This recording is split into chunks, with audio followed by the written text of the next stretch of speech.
강혜신의 오늘의 미국.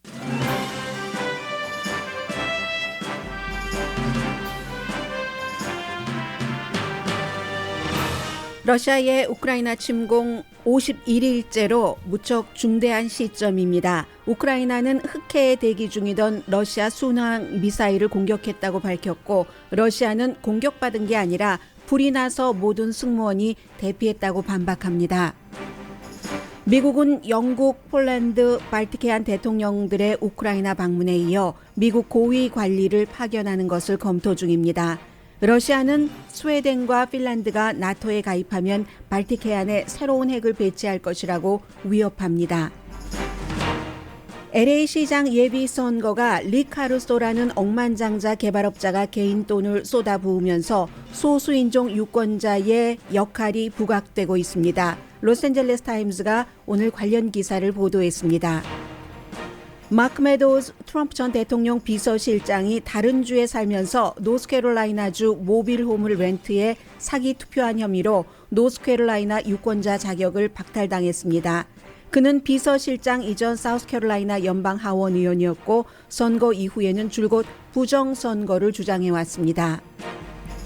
트럼프 전 대통령은 자신의 말을 안 들은 조지아주 공화당 주지사를 선거에서 떨어뜨리기 위해 기부받은 돈 가운데 50만 달러를 투입했습니다. 트럼프의 예비선거 영향력 시험대가 될 것으로 보입니다. 텍사스 주지사가 워싱턴 DC로 보낸 이민자를 실은 첫 번째 버스가 도착했습니다. 10명에게 총상을 입힌 뉴욕 지하철 총격 사건 용의자가 자신의 제보로 경찰에 체포됐습니다. 미시건주에서는 백인 경찰이 추격전 끝에 땅에 얼굴을 묻은 흑인 난민 출신 흑인 등에 올라탄 상태에서 총에 쏴 숨지게 한 비디오가 공개됐습니다. 총을 발사하기 전에 싸움이 있었지만 시민들은 시위합니다. 최근 트위터 최대 주주가 된 테슬라 CEO 일론 머스크가 트위터를 캐시 344억 달러에 인수하겠다고 제안했습니다. 여러분 안녕하십니까? 오늘의 미국 강혜신입니다. 미국은 정말 내부에도 결정할 일들이 너무너무 많은데, 오늘이 이제 어제로서 러시아가 우크라이나를 침공한 지 50일이고 오늘이 51일째입니다. 그런데 굉장히 중대한 서방 세계 미국과 영국을 포함해서 그 같은 나라 주변에 있는 모든 나라들에게까지 앞으로 오랜 동안 영향력을 미칠 수 있는 그런 시점이기 때문에 중요합니다.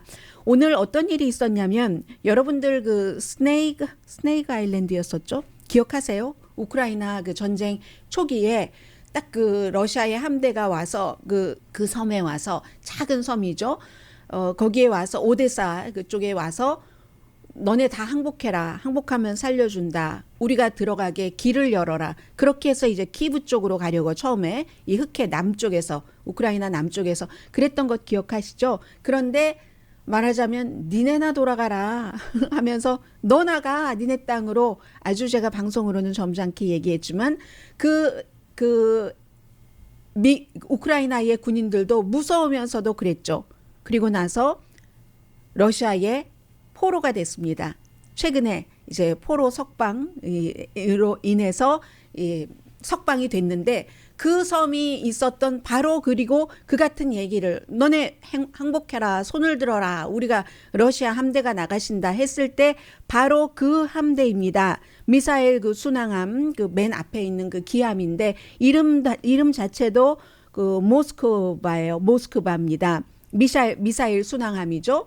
그런데 이게 이제 오늘 오데사가 주니까 주지사가 발표를 했습니다. 우리가 남부 흑해에서 전쟁 임무를 수행 중이던 러시아 미사일 순항함을 크게 손상시켰다. 우리의 우크라이나의 해왕성 미사일 2발을 발사해서, 이렇게 말했습니다. 증거는 없습니다. 그런데 이 같은 발표가 있고 나서 몇 시간 뒤에 러시아의 국방장관이 그게 아니라 러시아 함대의 기함인 미사일 순항함인 모스크바가 뭐 탄약에 불이 붙어서 불이 나서 굉장히 손상이 됐고 지금 떠다니고 있는 겁니다. 흑해에서 굉장히 손상이 됐고 뭐 선원 150명 전부 대피했다 이렇게 얘기를 했습니다. 만약에 우크라이나가 정말로 그 처음에 전쟁 당시에 그렇게 용감을 했었던 우크라이나 군인들이 있었던 바로 그곳에서 또 한번 이렇게 러시아의 그 순항함을 공격을 했다면 지금 뭐 괜찮은 상태고 그렇지만 돈바스 육지에 가면은 상황은 그 달라집니다. 이 굉장히 전략적인 기지인 거잖아요. 그 섬을 방어하고 했었던 스네이크든가요? 네. 스네이크 섬인가요? 스네일 섬인가요? 기억이 잘 나지 않지만 여러분은 기억나시리라고 생각이 됩니다. 러시아 함대에서 가장 필수적인 함선이죠. 사거리가 440마일이라고 하거든요. 순항 미사일이. 그리고 이것은 결국은 이제 그 남부 쪽을 완전히 장악하고 마리우폴도 장악하고 하려는 전투 계획의 핵심이라고 하는데 그게 일단 뚫렸을 수도 있다 해서 버려진 채로 지금 뭐 흑해를 떠다니고 있고요. 일단은 타격이죠. 만약에 우크라이나가 공격을 한 것이든 그렇지 않고 자체적으로 정말 그 뭐 불이 났어도 과거의 전쟁을 치루 동안 미국의 함대도 뭐 이러한 일들이 있어서 굉장히 그런 때는 이건 뭐야? 군사력이 저 정도밖에 안 돼? 기강이 이상하구만. 뭐 이런 얘기들 많이 하잖아요. 그래서 이런 상황이건 저런 상황이건 러시아에는 그야말로 지금 전쟁 중에 그 전쟁의 심장부가 타격당한 것이라고도 볼 수 있고요. 이름 자체도 모스크바라고요.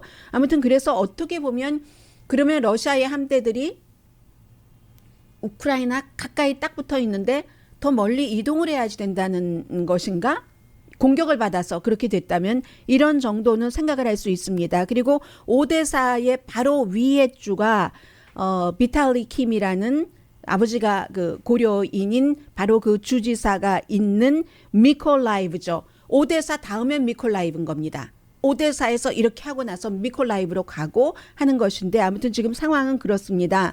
그리고는 지난 주말에 그 보리스 존슨 영국 총리가 키브로 가서 젤렌스키 우크라이나 대통령을 만났는데 어제는 폴란드 그리고는 이제 뭐 리투아니아, 리트비아, 에스토니아 대통령들이 전부 우크라이나를 방문을 했습니다. 발틱 해안이잖아요. 폴란드와 함께. 폴란드는 러시아하고 조금 아주 조금 그 국경을 면하고 있고 다른 발틱 해안은 완전히 그 러시아의 그 북서쪽에서 국경을 접하고 있죠. 이런 나라들이 우크라이나를 심정적으로도 지원하고 우리가 다음이 될 수도 있으니까 하고 이제 우크라이나로 갔습니다.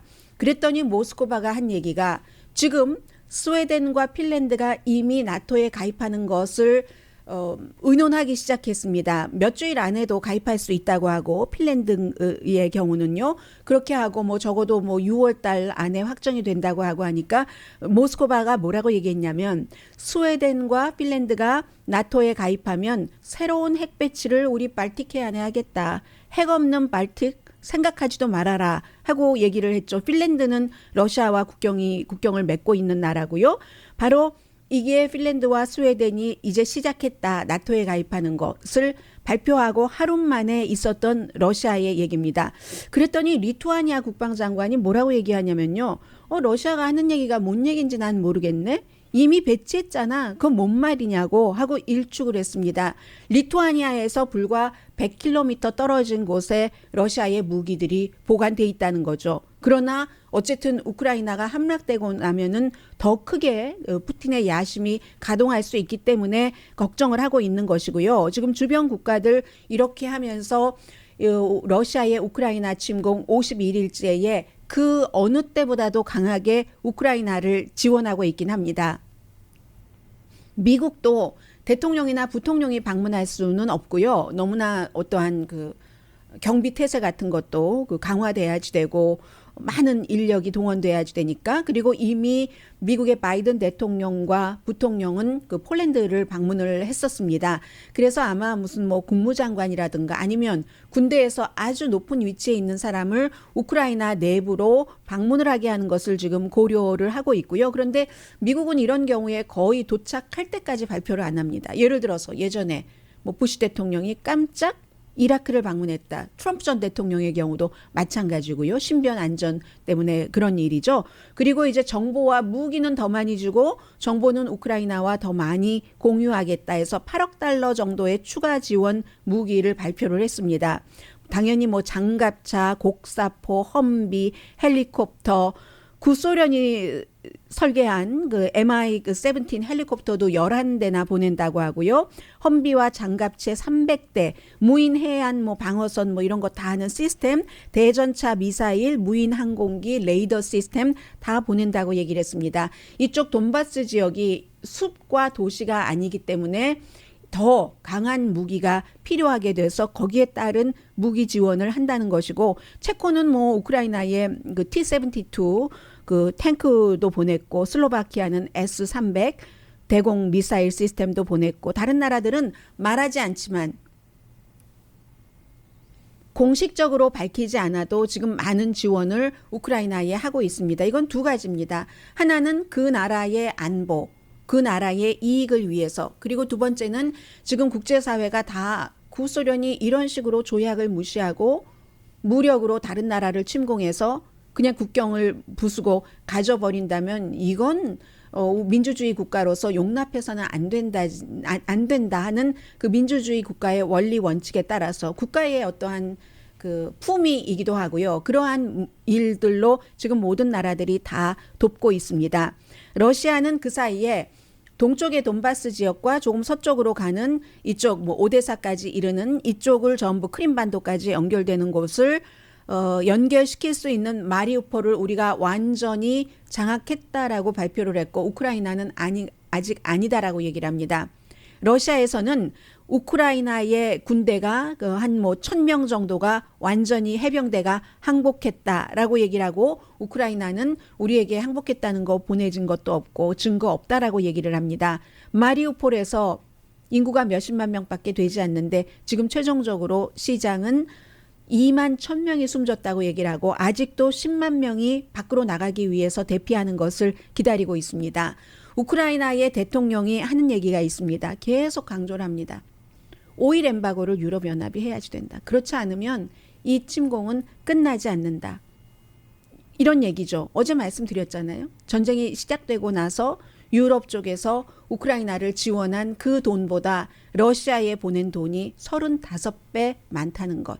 오일을 계속 사들이고 있으니까. 그래서 그리고 또 하나는 젤렌스키 대통령이 프랑스의 임마누엘 마크롱 대통령에게 굉장히 서운하다라고 얘기를 했습니다.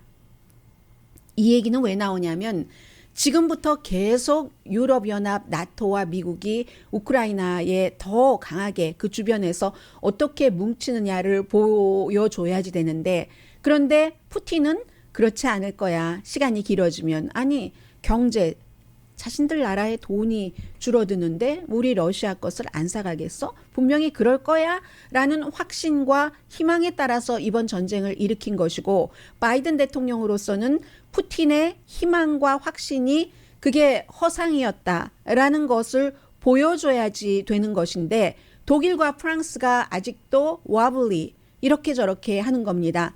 독일의 경우도 그 올라프 숄츠도 지금 하는 만큼 하기는 했지만 끝까지 그럴 것인가 아닐 것인가를 다른 나라들은 다 의심의 눈초리로 보고 있고, 프랑스의 임마누엘 마크롱 대통령은 4월 24일 이후가 돼봐야지 됩니다. 4월 24일에 굉장히 극우파인 마린 르펜과 지금 결선을 치르게 돼 있는데, 프랑스 내부에도 뭐 이민 문제, 뭐 아랍 사람들을 싫어하고 이런 것 등등으로 해서 마린 르펜의 주장이 굉장히 설득력이 있게 특별한 유권자들에게는 다가갑니다. 예를 들어서 뭐 저 사람들 뭐 공공장소에서 자신들의 종교 활동을 할 수 없게 해야지 돼. 뭐 이런 형태의 얘기를 하고, 러시아가 이렇게 침공을 했음에도 불구하고 르펜은 그다지 블라디미르 푸틴을 어떠한 그 크게 비난한다거나 그렇게 하지 않습니다. 친러시아입니다. 친푸틴입니다. 그에 비해서 임마누엘 마크롱은 어느 정도의 그 극우파의 표도 가져야지 되고, 중도파의 표 많이 가져야지 되고, 좌파도 임마누엘 마크롱이 하는 게 특별히 진보적이지 않으니까 마음에 안 들어하는 좌파가 많기 때문에 그 표까지 두루두루 다 가져야지 이기는 겁니다. 세계에서도 그걸 보고 있는 거고요. 마린 르펜이 프랑스의 대통령이 된다면 이 전쟁이 길어질 때 푸틴이 굉장히 박수를 칠 겁니다. 그렇기 때문에 임마누엘 마크롱 대통령은 결선이 치러지는 4월 24일까지는 푸틴에게 악독한 말을 할 수가 없습니다. 어제 기자들이 물어봤어요. 프랑스의 대통령과 프랑스의 대통령에게. 미국의 대통령은 바이든 대통령이 이건 대량 살상이다. 그리고 푸틴은 대량 살상범이다. 전범이다. 라고 얘기를 했는데 당신은 어떻게 생각하십니까? 하고 프랑스의 매체에서 물어봤습니다. 임마누엘 마크롱에게. 그랬더니 대량 살상이라고 말을 하면서 언어의 수위를 높이는 것이 이번 전쟁에 도움이 되지 않는다. 조심하는 게 최선이다. 특히 러시아인과 우크라이나인은 형제와 같은 그런 민족이기 때문에 대량 학살이라는 말을 이런 때 하는 것은 그거는 아니다. 물론 믿을 수 없을 정도로 잔인한 전쟁이 잔혹한 전쟁이 치러지고 있지만 그래도 대량 학살이라는 말을 하는 것에는 도움이 되지 않는다라는 게 임마누엘 마크롱의 답변입니다. 프랑스 2라는 매체와 인터뷰에서 이렇게 얘기를 했습니다. 그랬더니 젤렌스키 대통령이 이것이 대량살상이 아니면 무엇이 대량살상인가? 봐라 라고 얘기를 합니다. 요즘 한인분들도 그런 비디오를 많이 받으실 겁니다. 저도 서울에 있는 아주 평범하게 가정주부로 정말 평범하게 착하게 살고 있는 친구들이 몇 명이 같이 이제 소셜미디어를 통해서 의견을 주고받는데 어제 깜짝 놀랐습니다. 한 번도 제가 이렇게 방송을 하고 있지만 무슨 정치적인 얘기 같은 것을 하지 않고 저도 전혀 하지 않는데 거기에 우크라이나 여성이 이제 러시아군에게 강간당하고 그 뒤에 폭행당하고 하는 비디오라고 하니까 어떤 친구는 다 못 보겠다고 저는 아예 보지도 않았습니다. 그런 비디오가 어떻게 나왔을까 하는 생각도 있고요. 여러 가지. 그렇기 때문에 세계의 여론이나 각 국가별로 한국도 지금 러시아에 대해서는 애매모호한 입장을 취하고도 있는데 여론 자체는 조금 이건 너무해. 인간도 아니야. 지금 러시아군 이런 식으로 가고 있거든요. 이런 걸 봐라. 젤렌스키 대통령이 프랑스의 임마누엘 마크롱 대통령에게 이게 대량살상이 아니고 무엇이냐라고 섭섭한 마음을 표현을 했고요. 미국 사람들은 82%가 블라디미르 푸틴은 전범이다 하고 퀴니피악의 대학 여론조사 결과 나왔습니다. 같은 여론조사 결과 이 퀴니피악은 워낙에 이 바이든 대통령에게 별로 좋은 여론조사가 나오지 않는 그런 기구이기는 합니다. 바이든 대통령에 대한 지지율은 최악 과거 트럼프 전 대통령보다도 1포인트가 낮았어요. 최악인 33%가 나왔는데 그럼에도 불구하고 이 푸틴이 전범이다. 82%. 그리고 미국 사람들도 굉장히 지금 이슈 가운데서 무엇이 제일 궁금해? 라고 물어보면 한인들과 따로 구분을 해볼 때 이 이슈입니다. 이 이슈이기 때문에 너무 많이 보도가 되는 여러 가지 이유 등으로 해서 74%는 우크라이나 전쟁 최악은 아직 오지 않았다라고 답변을 했습니다.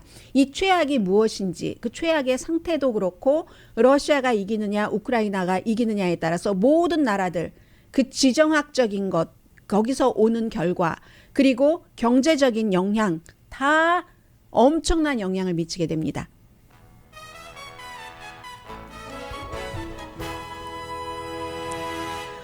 잠시 뒤에는 이제 로스앤젤레스 주변으로 시작을 해서 로스앤젤레스 시장은 정말 중요한 자리이기도 하고 여기서 더 나갈 수 있는 그런 단계이기도 하잖아요. 그래서 전국적으로 주목을 받고 있고 그리고 전국적인 어떤 선거 관련 이슈 전해드립니다. 라디오 서울 방송 오늘의 미국 듣고 계십니다. 네, 먼저 좀 거시적인 것 리뷰를 해드리고 로스앤젤레스 쪽을 좀 말씀을 드리겠습니다. 텍사스의 그레그 에버트 주지사가 얼마 전에 공언을 했었죠. 타이틀 42라는 이게 트럼프 전 대통령 때부터 시작이 됐었는데 팬데믹 때문에 남쪽 국경을 좀 닫아야 되겠다. 공공보건을 이유로 들어서 해서 난민이나 이민 신청자를 받지 않던 것을 바이든 대통령 때도 계속 해오다가 이제 일부 주에서는 코비드 19 확산자가 늘어나지만 이제는 같이 살아야지 되는 그런 시기가 됐다 하면서 바로 이 국경에 관한 정책 타이틀 42를 안 하겠다. 5월 23일부터 했더니 그래? 당해봐. 우리가 텍사스 주거든 하면서 버스를 태워서 그 이민자들을 어제 워싱턴 DC로 보냈습니다. 보내서 이제 그 사람들을 놓아주기 전에 팔에 그 팔찌 같은 것 했던 거 다 컷 해주고 앞으로 뭐 수십 대의 버스를 심지어는 비행기까지 태워서 보내겠다 하는 건데 이게 주지사의 권한으로 되는 문제인가 하는 것은 그 좀 법적인 것이 있는 것 같고요. 어쨌든 주지사의 경우는 불법 이민자들이다. 뭐 난민 신청자들도 그렇게 보면서 이렇게 보냈습니다. 백악관에서는 이거 홍보 스턴트네. 본인도 그 재선 치러야지 되니까 그렇게 얘기를 하고 있고 불법 이민자의 무리들을 너희들이 받았으니까 너희들이 처리해. 이게 이제 주지사의 얘기입니다. 미국은 바이든 대통령이 이것을 또 해제한 이유는 인도주의적인 차원에서는 어쨌든 과거에 하던 식으로 난민 신청자면은 뭐 법적인 것을 다 고려를 해서 받든지 받지 않든지 일단 신청을 할 수 있는 자격까지는 줘야지 된다. 뭐 이런 것들을 얘기를 했고요. 마크 메도우즈가 트럼프 전 대통령 당시에 마지막 대통령 비서실장이었습니다. 대통령 비서실장 하기 전에는 노스캐롤라이나주가 지역구인 공화당 연방 하원 의원이었습니다. 그런데 이 사람이 버지니아주에서 또 지냈고 했는데 뭐 대통령 비서실장이니까 당연히 이사 갔죠. 그런데 2020년 대통령 선거에서 투표한 게 드러났는데 노스캐롤라이나주에 살지도 않고 한 번도 가보지도 않았고 모비롬 어디 뭐 시골 지역 모비롬을 렌트 산 것이 아니라 모비롬에 렌트 들어있는 것처럼 전에 그 모비롬에 그 당시에 렌트 들었을 때 주인이었던 사람이 한 번도 마크 메도우스는 여기 오지도 않았다라고 얘기를 했습니다. 그렇게 하고 투표를 했죠.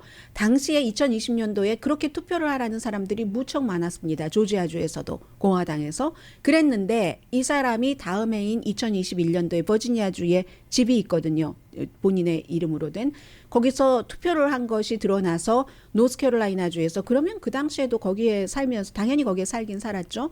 이쪽에서 가짜로 그냥 주소만 해서 투표한 것 아니 하면서 조사에 들어갔고 이 노스캐롤라이나주의 유권자 이름에서는 그가 빠졌습니다. 그런데 그렇게 투표를 하고 나서 가장 많이 이 선거 부정선거야 라고 주장을 했었던 사람이 바로 그 마크 메도우즈입니다. 이제 최종적인 결과가 나오겠죠. 투표 사기인가 아닌가 하는 것들이요. 트럼프 전 대통령은 그 선거에 대해서 조지아주에서 조사를 받고 있습니다. 조지아주에 어디서 관할하고 있나요? 조지아주에서 아무튼 대배심이군요. 조지아 대배심에서. 왜냐하면 조지아주의 공화당인 이 총무처 장관에게 투표 총관리자니까는요. 제일 위에 11,780표가 바이든 대통령에게 모자랐으니까 그러니까 그거보다 한 표만 많으면 돼. 한 표 많게 만들어라 하는 형태로 들을 수 있는 그런 그 오디오가 공개가 됐었죠. 그래서 그 일이 있어서 조사를 받고 있는데 이 총무처 장관뿐만이 아니라 조지아주의 뭐 주지사도 그때 이것은 그 부정선거가 아니었기 때문에 우리가 결과를 뒤집을 수가 없어라고 얘기를 했고 실제로 그 조지아의 주지사를 떨어뜨리기 위해서 50만 달러를 지금 드렸습니다. 근데 50만 달러 트럼프 전 대통령 돈 잘 안 써요. 본인 캠페인 할 때도 본인 돈 거의 안 썼거든요. 이게 다 부정선거다 하면서 맨 밑에 보면은 여기로 이런 것을 밝혀야지 되니까 여러분 지원해 주세요 하고 돈 많이 모금해 갔습니다. 너무너무 많아요.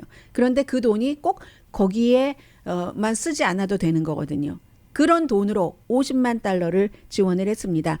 이건 왜 중요하냐면 선거에서 트럼프 전 대통령이 돈까지 50만 달러를 풀어서 자신에게 그 부정선거 아니다라고 주장을 했었던 공화당 정치인을 떨어뜨리려는데 성공을 한다면 공화당에서 볼 때도 트럼프 전 대통령이 아직도 영향력이 있네 선거에서 라고 생각을 할 것이고 아니면 좀 더 멀리 갈 수도 있는 그런 거죠.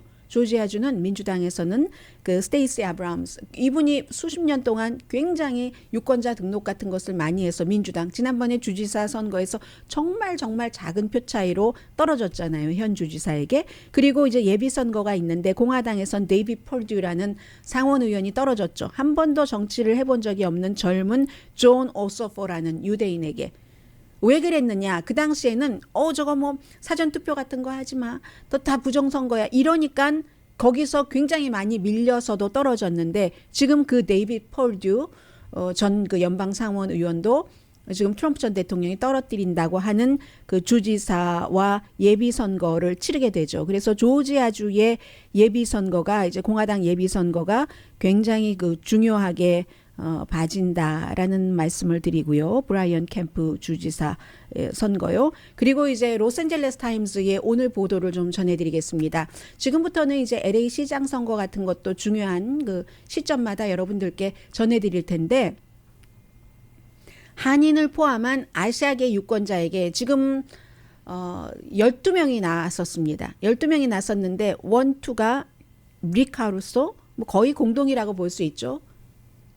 리카르소가 너무너무 돈이 많은 그런 그 사람이잖아요. 뭐 모든 분들이 정치에 전혀 관심 없어도 이분도 정치에 발을 들여놓은 게 불과 몇 주일 전이니까 이 사람과 뭐 쇼핑몰 많이 갖고 있고 그 라치몬드 그 아주 예쁜 한인타운 인근에 그 곳도 이분이 다 개발을 한다고 하고 캐런 버스 연방 하원 의원, 케빈 딜레온, LA 시 의원 이 세 사람이 주목되는데 케빈 딜레온도 지금 지지율이 6%밖에 안 됩니다. 로스앤젤레스 타임즈와 UC 버클리가 공동 여론조사한 최신 결과로는 그런데 이번에는 다른 때는 그 아시아계는 나중에 시간이 남으면 가지 그런데 선거 기금은 말이야 이랬는데 이번에는 완전히 문제가 달라진다는 거죠. 가장 빨리 이 숫자로도 많이 유권자 숫자로도 10명 가운데 1명이 지금 아시안계라고 하니까 그렇게 등록된 유권자에 그러니까 많이 온다는 겁니다. 제일 먼저 이 케빈 딜레온 그 시의원이 오늘 로스앤젤레스 타임스 보도입니다. 한인타운에 리치아웃을 가장 빨리 했죠. 안녕하세요 이러면서 하잖아요. 그리고 내가 당선되면 뭐 한인 부시장 내게도 부시장이 여러 명이기 때문에 전에도 한인 부시장이었던 적 있습니다. 그런 형태로 한다고 하고 지난주에 리카루소는 뭐 오늘의 미국 시간에도 리카루소가 그 선거 광고를 하는데 한국어 광고 내가 내 시를 정리한다. 범죄 같은 것도 홈리스 같은 것도 정리한다. 캐런 버스 연방 하원 의원은 아마 이달 말부터 한국어뿐만이 아니라 베트남어, 중국어, 뭐 필리핀어 이런 형태로 선거 캠페인을 할 테고 6월 7일이 예비 선거입니다. 50%를 12명이나 나왔으니까 받는 사람이 없을 것으로 보여지고 그러면 두 사람이 결선에서 싸우게 되는데 그러니까 마이크 퓨어 검사라든가 이런 사람들 지금 뭐 명함도 못 내밉니다.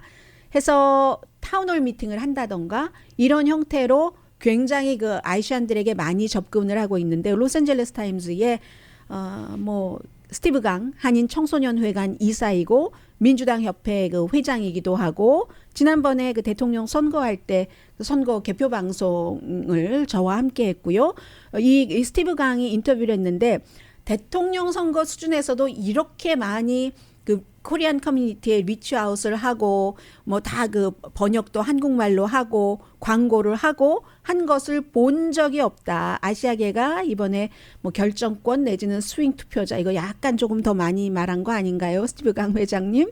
그렇게 굉장히 중요한 건 사실입니다. 그렇게 인터뷰에서 말을 했습니다. 버클리의 조사 타임즈와 함께 한 건 좀 전에 말씀드렸고요. 케빈 딜레온 같은 경우는 코리아타운도 먼저 리치아웃 했지만 이 이름에서 보는 것 그대로입니다. 본인이 라티노계이기 때문에 뭐 스페니쉬 완벽하고요. 또 아버지가 그 중국계입니다. 케빈 딜레온이 돌아가셨지만 그렇기 때문에 중국 이민자를 미국에서 초기에 굉장히 학대했던 거 써먹고 토사구팽했잖아요. 막 철로 놓으라고 하고 하다가 사람들 늘어나고 힘 늘어나니까 그냥 다 쫓아버리고 거기에 대해서 공식적으로 사과를 했고 그래서 한인 사업가가 올림픽에 마이클 장 씨가 포스터에 막 케빈 딜레온 I love you 하면서 나의 시장은 오직 당신이에요 하는 거 이렇게 붙여놨다는 것 이런 것도 얘기를 합니다. 그런데 코리아타운에서는 아직까지는 LA 시장 선거에 대해서 사람들이 못 들어봤다고 하고 LA 타임즈가 지금 LA 타임즈 이 기사를 쓴 분이 최근에 LA 타임즈에 합류를 한 라스트 네임이 박이든데요. 최근에 에이시안에 관한 기사를 많이 쓰고 있습니다. 지난 몇 년 전에는 빅토리아 김이 썼는데 빅토리아 김 이전에는 카니강이었고요. 빅토리아 김이 한국으로 가서 최근에는 그 뭐 북한 관련 기사를 많이 쓰더군요. 그래서 그 코리안 아메리칸 기자가 쓴 건데 이분이 얘기하기를 12명의 코리아타운에서 주민들과 얘기를 해봤더니 아직 난 선거에 관심도 없고 들어본 적이 없어. 얘기를 하신 분들이 많았고 70세의 이을진 씨라는 분은 나 시장 후보라고 한 사람을 만났는데 직접 만나서 뭐를 했는데 게임하는 그 스팟에서 근데 난 이름도 몰라 누군지 모르겠어 이렇게 얘기하셨다는 분위기도 전했고요. 그래서 캐런 베스 그 같은 경우는 민주당의 연방 하원 의원이고 블랙 커커스의 의장까지 합니다. 아시안 동료들의 지지를 받고 있고요. 주디 추라든가 테드 리 민주당 의원입니다. 반 아시안 코비드 19 이후에 그런 범죄를 막겠다라고 얘기를 하고 그리고 이제 그 아시안 언어로 여러 가지 코비드 19의 뭐 어떠한 그 지원을 받는 것 같은 것도 많이 할 수 있겠다 하는데 데미지 컨트롤도 필요하죠. 왜냐하면 캐런 베스는 아프리칸 아메리칸이기 때문에 캐런 베스가 그 1992년도 그 4.29 폭동이 일어났었을 당시에 얘기를 했었던 것.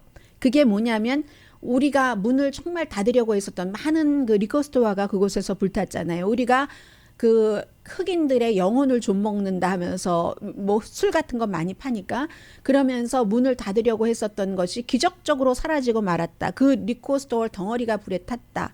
닫고 싶어 했는데 이렇게 얘기를 했었던 것이 드러났는데 사과했죠. 얼마 전에 사과하면서 리코 스토어 오너들을 만나서 그리고 그 말 자체가 뉴욕타임즈에 실렸는데 부분적으로 떼어낸 말이다. 모든 리코 스토어가 다 그랬다는 것도 아니고 뭐 국적, 뭐 인종 이런 뭐 얘기들 하면서 그 상처도 충분히 이해한다. 내가 그 사려 깊지 못한 말을 했었던 것도 이해하지만 거기에 실린 그 한 줄이 나의 모든 뜻은 아니었다라고 사과를 했다는 것이요. 카루소도 억만장자 개발업자로서 지금까지 예비선거에서 $10,000,000를 썼어요. 유튜브에도 1분짜리 한국어 광고를 하고 지역 언어로 이렇게 하는 게 지역 언어를 존경하는 표시입니다라고 얘기를 했던데 지역 언어 존경하는 것도 있겠지만 표를 얻기 위한 것이겠죠. 더 솔직한 표현은.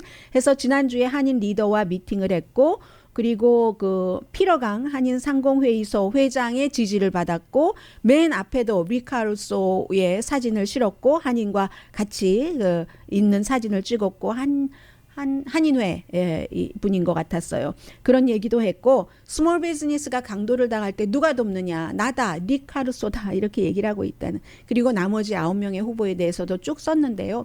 거의 지지율이 2% 미만이기 때문에 그분들까지 형평상 다 말씀을 드려야지 되겠지만 말씀은 이 시점에서는 드리지 않겠습니다. 결국은 투표 가능성 높은 유권자의 40%는 아직 어느 후보에게 투표할까를 결정하지 않았습니다. 그러니까 지금 현재 리카루소가 뭐 캐런 베스와 거의 똑같다 하더라도 아직은 알 수 없는 것이고요. 그리고 마음을 결정하지 않은 유권자 가운데서는 라티노 유권자가 굉장히 많다는 말씀드립니다. 아시아계가 결정을 할 수도 있고 스윙 투표는 당연히 스윙 투표 될 수 있고요. 얘기한 스티브 강 한인 민주당 협회 회장 청소년회관의 디렉터이신 이분의 얘기도 상당히 얘기가 맞는데 리카루소가 지금은 굉장히 뜨는 것 사실입니다. 그리고 한인분들 중에서 뭔가가 바뀌어야 된다고 하면서 리카루소를 지지하시는 분들도 무척 많은 것도 사실이고요. 근데 우리는 생각을 해보면 존 칵스 돈으로 여론까지는 살 수가 있습니다. 왜냐하면 텔레비전, 라디오, 뭐 신문 너무너무 많이 등장을 하니까 인지도라는 게 높아지잖아요. 그런데 존 칵스가 2008년도에 대선 그 후보로 나올 때 비즈니스맨 이분까지 모르셔도 좋습니다. 돈 엄청 썼어도 못했어요. 그러면 캘리포니아주에서 맥 위트만 같은 경우도 주지사 그 공화당 후보로 나와서 돈을 너무너무 많이 썼죠. 그 당시에 뭐 휴렛 패커드 그리고 그전에는 이베이를 만들었 여성이고요. 백인 여성. 이 맥 위트만 같은 경우도 결국은 지고 말았잖아요. 해서 돈이 많다는 것이 어느 정도까지는 여론은 삽니다. 투표를 완전히 사지는 못합니다. 그렇기 때문에 리카루소 대 현재로서는 이 캐런 베스인데 이것은 조금 두고 봐야지 된다. 이 정도 말씀드립니다.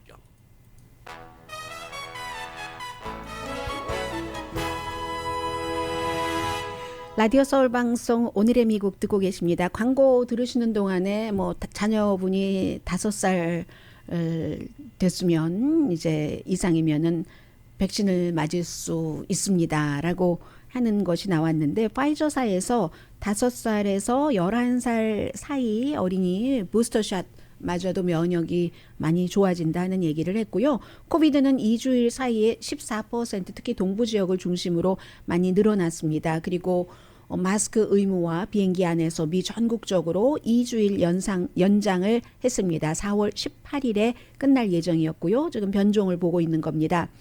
또 그 전에도 한 달을 연장했었던 적이 있고요. 지금 미국에서 2,000명의 어린이가 이 코비드 19으로 부모님을 잃었다 하는 것들을 잊지 마시면서 손도 여전히 깨끗이 씻으시죠? 저도 습관이 돼서 전에는 뭐 그다지 손 자주 씻는 편은 아니었는데 지금은 좀 손 안 씻으면은 좀 뭔가 내가 너무 불결한 것 같은 그런 느낌 될 정도의 습관은 됐습니다. 일론 머스크가 오늘 빅뉴스인데 지난주에 트위터의 최대 주주가 됐습니다. 9.2%를 사서요. 그래서 테슬라만 말씀을 드렸는데 사실은 테슬라보다 앞으로는 스페이스X가 더 많이 주목을 받을지도 모르겠어요. 테슬라와 스페이스X의 CEO인 일론 머스크가 이게 9.2% 가지고는 안 되니까 트위터를 바꿀 수 없기 때문에 내가 다 사버리겠다. 이렇게 트위터를 통해서 트위터를 인수한다는 것을 제안을 했습니다. 과연 일론 머스크 스타일인 거죠.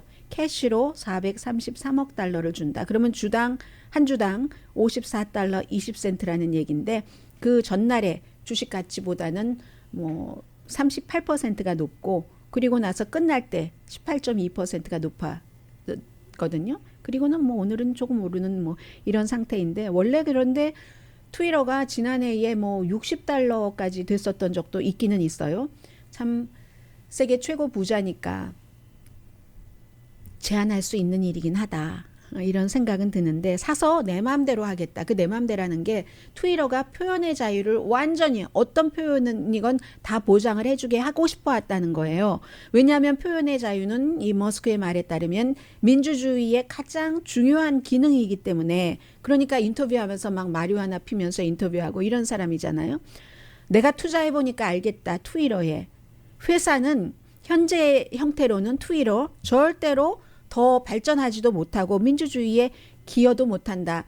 개인 회사로 전환해서 내 맘대로 하겠다. 표현의 자유, 어떤 표현이든지 다 자유롭게 해주겠다는 겁니다. 그리고 이거 최고의 제안이고 마지막 제안이다. 받아들이지 않으면 내가 또 뭐 주주로서 행사를 하겠다라고 얘기를 했는데 이 파라그 아고라왈 최고 경영자가 어제 그제였었던가요? 원래 최대 주주가 된 뒤에 이 사람은 이사로 될 것이다라고 다들 그렇게 생각을 했는데 이사는 안 하기로 하면서 본인의 결정이다 했는데 그런지 아닌지 어쨌든 이사가 안 되는 게 트위터나 본인에게 최선의 선택이다라고 얘기를 했었잖아요. 근데 아마 이 14.9%까지는 못 사도록 한 사람이 너무 많은 지분을 갖고 있으면 그야말로 개인 회사처럼 돼버리니까 정책 같은 것이 그런 것을 제안을 했는데 그 일론 머스크가 여기에 동의하지 않은 것 같습니다. 그러니까 내가 사버리겠다 하는 거잖아요. 트위터가 공식적으로 발표하기를 그 제안을 검토는 하겠다. 우리가 그러나 요청한 적은 없다라고 얘기를 했습니다. 아무튼 이런 것들이 오늘 그 경제계에서는 굉장히 이슈가 되고 있고요. 잠시 뒤에 좀 전해드려야지 되겠습니다. 뉴욕에서 용의자 체포된 뉴스 등이요.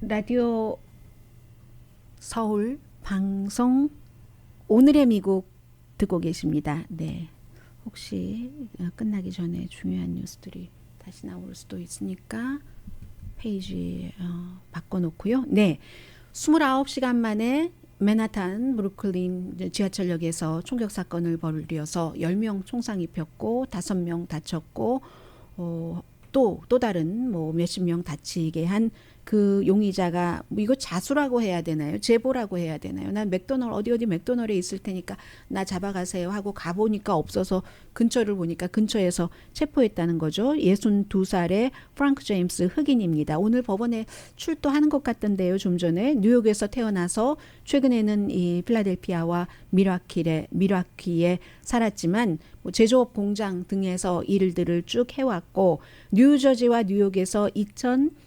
1990년부터 2007년까지 12번 체포됐지만 뭐 절도용 도구를 가지고 다녔다던가 하는 것, 중범으로 유죄 확정된 것은 없습니다.